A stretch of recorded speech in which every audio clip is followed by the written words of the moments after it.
Olá, o tema de hoje é a parábola do grão de mostarda. Ela está em 3 dos evangelhos sinóticos do Novo Testamento. Mateus, capítulo 3, 31 e 32, Marcos 4, 30 até o 32 e Lucas 13, do versículo 18 e 19. E nosso estudo está dividido em 4 partes para uma melhor compreensão. Bom, vamos orar? Bendito és tu, Senhor, nosso Deus, Rei do Universo. Venha abençoar nosso estudo de hoje e envie seu Espírito Santo para abrir nossa mente, para entender o estudo de hoje. Em nome de Jesus é o que pedimos. Amém. Na narrativa da parábola, Jesus fala sobre o homem que planta na sua lavoura a semente de mostarda, sendo uma situação corriqueira da época. O grão de mostarda é conhecido por ser uma das menores sementes do mundo, com uma semente que mede cerca de 1 a 2 milímetros. A mostarda é uma planta usada como tempero, remédio e alimento em várias regiões do planeta. A árvore madura é chamada de mostardeira, desempenha um papel interessante na culinária e cultura do mundo todo, e até contribuem na manutenção da saúde. Entretanto, em sua fase adulta, ela se tornava a maior de todas as plantas da horta, chegando a atingir o tamanho de uma árvore com 3 metros de altura e podendo atingir até 5 metros. A planta é tão imponente que as aves costumam se alinhar-se em seus ramos, especialmente no outono, época em que os ramos ficam mais consistentes. Diversas espécies de aves preferem a planta da mostarda para fazerem seus ninhos e se protegerem da tempestade ou calor. O povo de Israel estava prisioneiro do poder romano e das profecias falavam da libertação do jugo romano. Os judeus esperavam o cumprimento da profecia, esperavam o reino de Deus, esperavam a vinda do libertador, só que eles tinham um conceito errado de como o libertador apareceria. Eles o esperavam como um guerreiro dirigindo suas hostes militares para derrotar o Império Romano e estabelecer o reino de Deus nesta terra. Eles esperavam um reino de luxo, de luzes e glórias terrenas. Parte 1. O reino dos céus. Quando o Senhor Jesus apareceu, veio de modo completamente diferente do que eles esperavam. Apareceu como uma criança indefesa, nasceu numa manjedoura, rejeitado, desprezado pelos homens. Não era esse tipo de libertador que o povo judeu esperava. Entre a multidão que ouvia os ensinos de Jesus, havia muitos fariseus cheios de desdém. Observavam com poucos de seus ouvintes o reconheciam como Messias e perguntavam de si para si como esse mestre despretensioso poderia levar Israel ao domínio universal? Como poderia ele, sem riqueza, poder ou honra, fundar um reino novo? Cristo leu os pensamentos e respondeu: a que assemelharemos o reino de Deus? Ou com que parábola o apresentaremos? Marcos 4:30.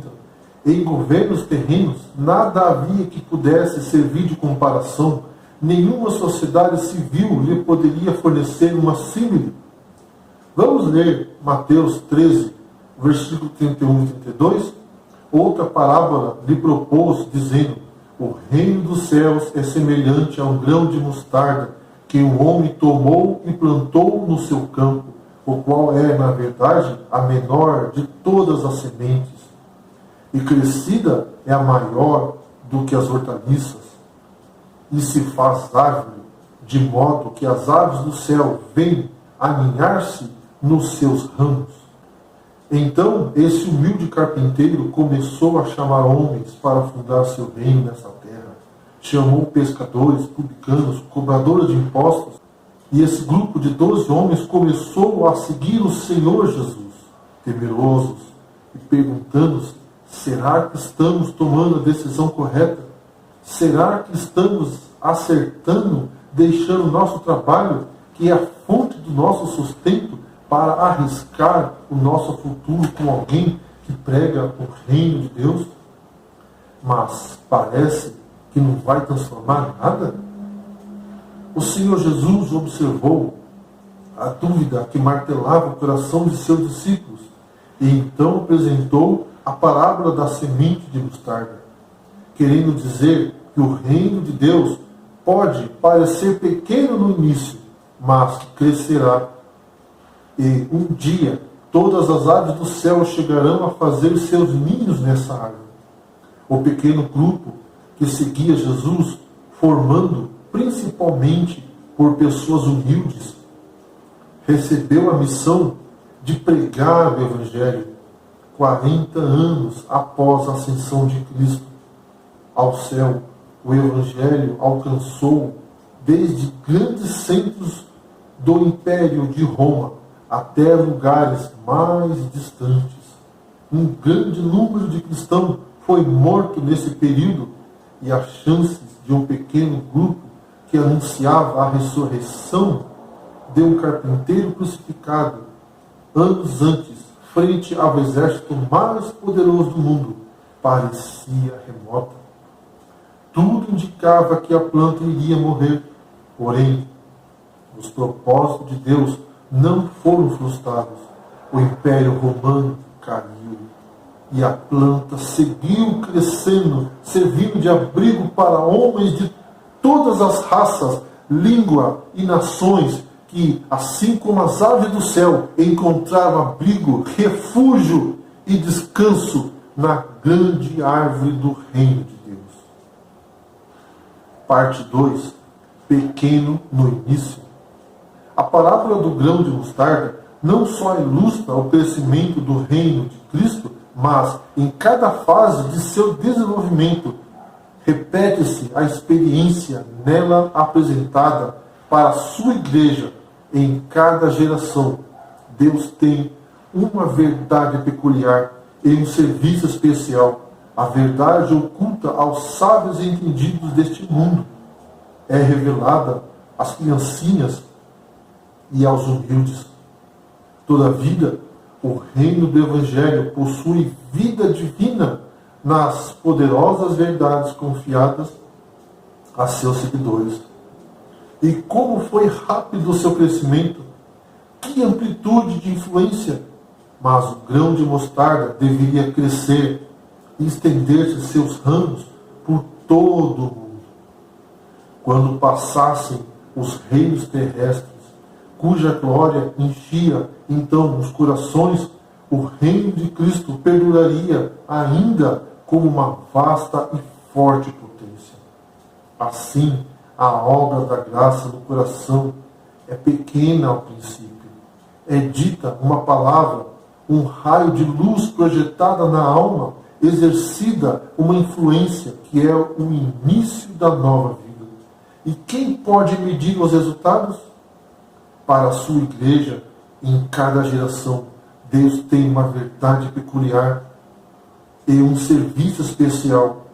A verdade oculta aos sábios e entendidos deste mundo é revelada às criancinhas e aos humildes. Parte 3. Negue-se a si mesmo. A morte é vida no reino de Deus. Aquele que quer encontrar a realização pessoal tem que renunciar a si mesmo. Vivemos em dias quando todo mundo quer tudo para si. Jesus vem e diz, vamos ler Mateus 16, 24. Então disse Jesus a seus discípulos, se alguém quer vir após mim, a si mesmo se negue, tome sua cruz e siga-me. Jesus está dizendo que se você quiser participar do reino de Deus, tem que andar na contramão desta vida. Jesus está deixando claro que segui-lo não é meramente uma decisão simples e sem consequências. Antes, é uma decisão que precisa ser tomada de forma racional e com fé. Aquele que deseja segui-lo precisa estar alinhado com sua vontade, e a vontade de Deus se choca muitas vezes com nossa própria vontade. Os que seguirem a Cristo precisam ter a capacidade de considerar a vontade de Deus superior à sua própria e terem atitudes claras, escolhendo a vontade de Deus e negando a própria quando for necessário. Se alguém deseja ser seguidor de Cristo Jesus, ele deve, de uma vez por todas, dar a Deus, a si mesmo, as suas vontades, a seus interesses, suas inclinações e unir-se a Cristo na cruz do Calvário. Jesus, ao tomar a cruz, não procurou fazer a sua vontade, mas fez a vontade do Pai. Assim também ocorre com seus seguidores. Não procuram viver para fazer suas próprias vontades, mas vivem para fazer a vontade do Pai. Assim, todas as difíceis escolhas de negar a si mesmo e de tomar a cruz trazem alegria ao invés de medo. O reino dos homens é feito de luzes, pompa, luxo, poder e força militar. Buscar a Cristo apenas por recompensa financeira ou por crescimento profissional e dos bens não faz o menor sentido. O reino de Deus é como a semente de mostarda, pequena, desprezada, rejeitada. Você quer participar do reino de Deus? Tem que pedir a Deus que mude sua maneira de pensar. Tem que estar disposto a ser enterrado como grão de mostarda para renascer, para quebrar a crosta da terra e ressurgir para uma nova vida. Você quer participar do reino de Deus?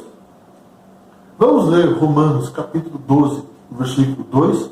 E não vos conformeis com esse século, mas transformai-vos pela renovação da vossa mente, para que experimenteis qual seja a boa, agradável e perfeita vontade de Deus.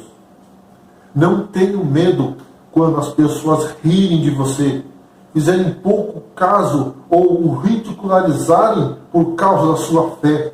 Não tenha vergonha quando o humilharem, quando você às vezes tiver que perder o emprego e por causa dos princípios que conhece. Quando você tiver que ser honesto em meio ao mundo corrupto, não tenha medo, porque o reino de Deus sempre andará na contramão da vida. Em João 16:33 diz: essas coisas vos tenho dito, para que tenhais paz em mim. No mundo passais por aflição, mas tende bom ânimo, eu venci o mundo. Jesus nunca disse que não teríamos aflições, mas ele prometeu que estaria sempre conosco durante elas. O Senhor Jesus disse: se porém eu expulso o demônio pelo Espírito de Deus, certamente é chegada o reino de Deus sobre vós. O que ele está querendo dizer é que onde Jesus entra, seu reino se estabelece. As forças do inimigo tremem, o inimigo foge, não pode suportar a presença do Senhor Jesus. Ele é a vida, e onde a vida entra, a morte não tem mais lugar. Pode matar o seu corpo, mas não pode matar a esperança da vida eterna quando Cristo voltar. Parte 4, nova vida. O grão de mostarda é o símbolo da certeza do reino de Deus. Quando a semente é enterrada, passa um dia, passam 2 dias, 3 dias, e parece que nada acontece. Parece que tudo acabou. Se porventura você abrir a terra, vai encontrar a semente apodrecida e vai pensar: acabou mesmo? Mas o que você não sabe é para que brote uma nova vida, é preciso que essa semente seja enterrada e que apodreça. E então, de onde parece não há mais esperança, brota uma nova planta, com uma nova vida, para produzir muitos frutos. O Senhor Jesus prometeu na cruz do Calvário, e quando ele morreu, o diabo deu a maior gargalhada do mundo. Pensou que tinha vencido. Morreu. Eu o matei. Mas no terceiro dia, Jesus ressuscitou. Estabeleceu para sempre o seu reino. Os homens podem humilhá-lo por causa da sua fé na sexta-feira, no sábado, mas chegará no domingo e você será glorificado no conceito do reino de Deus. Os homens podem ferir seu corpo por um dia, 2 dias, mas ao terceiro dia você ficará curado. Essa é uma promessa da semente da mostarda. E tem algo mais. Quando você pensa que a mostarda desapareceu, que acabou e que a semente apodreceu, ela lhe dá uma grande surpresa. A planta floresce novamente. Vamos ler 1 Coríntios 1, 26 e 28? Irmãos, reparai, pois, na vossa vocação, visto que não foram chamados muitos sábios segundo a carne, nem muitos poderosos, nem muitos de nobre nascimento. Pelo contrário, Deus escolheu as coisas loucas do mundo para envergonhar os sábios e escolheu as coisas fracas do mundo para envergonhar as fortes. E Deus escolheu as coisas humildes do mundo e as desprezadas e aquelas que não são para reduzir a nada as que são, para que a vossa fé não se apoiasse em sabedoria dos homens, mas no poder de Deus. 1 Coríntios 2, 5. É uma semente pequenina, mas poderosa para trazer a presença de Deus, sua paz, sua justiça, a alegria do Espírito Santo. Quando essa sementinha vem ao coração pela palavra de Deus, ela produz vida em abundância, que cresce e se multiplica aqui e na eternidade. É uma sementinha que frutifica nos lábios de todo aquele que a tem. É uma árvore que abriga a todo aquele que vem se aninhar em seus ramos. Você tem essa sementinha plantada em seu coração? Se tem, alegre-se, aninhe-se, descanse em seus ramos. E como os passarinhos fazem, leve essa semente adiante. Leve confiantemente, ela é poderosa. Se ainda não tem essa sementinha, meu amigo, minha amiga, não perca tempo, não endureça o seu coração. O tempo de ouvir a voz de Deus é hoje. O tempo de crer é hoje. O tempo de receber a Jesus é hoje. O tempo de ser salvo é hoje, é agora. Em Hebreus 3, versículo 15, diz: enquanto se diz hoje, se ouvir a voz, não endureçai o vosso coração. Bom, vamos orar. Pai querido, obrigado, porque há um lugar para todos os teus filhos em teus braços de amor. Obrigado, porque embora cansados e feridos, podemos correr a Ti e achar descanso para nossas almas. Aceita-nos, ó Pai, e dai-nos o beijo da Tua paz. Em nome de Jesus é o que pedimos. Amém. Que Deus abençoe a cada um.